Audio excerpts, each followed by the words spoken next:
Bago ka matulog ngayong gabi, saglit lang, may salamin ba sa kwarto mo? At anong oras ka karaniwang nagigising kung hindi ka makatulog? 2:00? 3:00? Sabi nila, may mga bagay na mas mabuting huwag tingnan sa gitna ng dilim.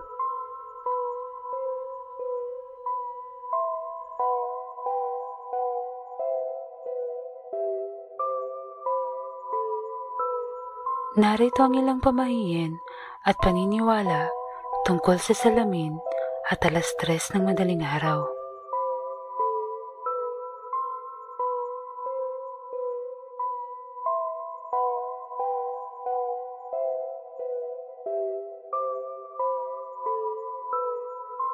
Sabi ng matatanda, baka raw makita ng salamin ang kaluluwa mo habang natutulog.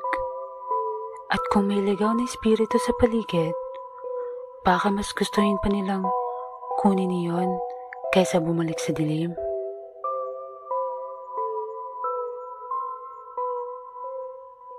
Isang pintuan patungo sa ibang dimensyon.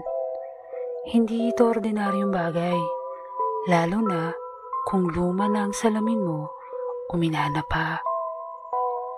Baka may nakakulong sa loob. Baka naghihintay lang siya na may tumingin sa tamang oras.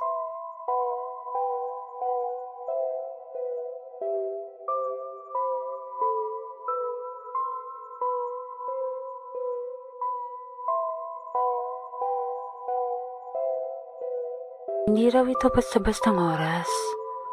3:00 ng madaling araw. Ang pinaniniwalaang panahon kung kailan pinakamahina ang belo sa pagitan ng ating mundo at sa kanila.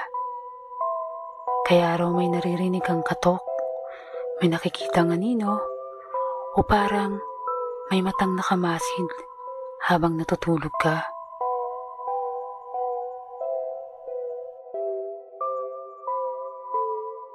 Kung minsan, may sinasabi ang salamin.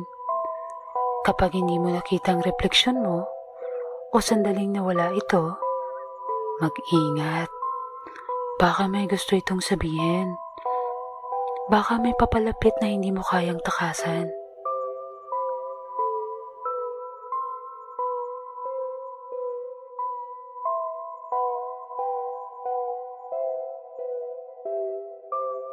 Kaya bago mo patayin ang ilaw ngayong gabi, tingnan mo muna ang salamin. Siguruhing refleksyon mo pa rin ang nakikita mo at wala nang iba sa likod mo.